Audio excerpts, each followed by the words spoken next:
Aşkımız hala bu kadar. Oxu görək, başqa. Nə istəyir? Elə iki dənə mahnı bilirsən? İndi onu da İlhamə xanım kimi oxuyacağım. Mikrofon hacı, hə, oxu görək. Qəlbimdən uzaqlara, Gel qız deyir. Hadi elə niyə oxursan sən ay bala? qəlbimdən Uzaqlara. uzaqlara açılır bir pəncərə.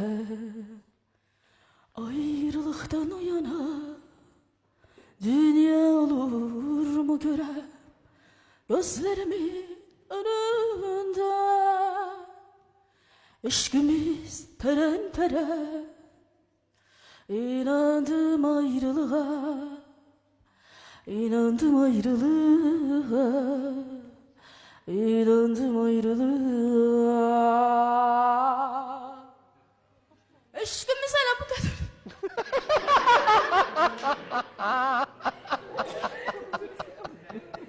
Cələ, Allah mənə ölüm ver.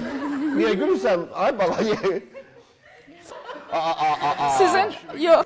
Adi yalanlar diye oxuya bilməd, attı mənim boynuma. Attı mənim boynuma. Olsun da mən alışqanam. Bir şey olmamış, günahkar mən olurum həmişə. Ay kızım, oxu görürsən.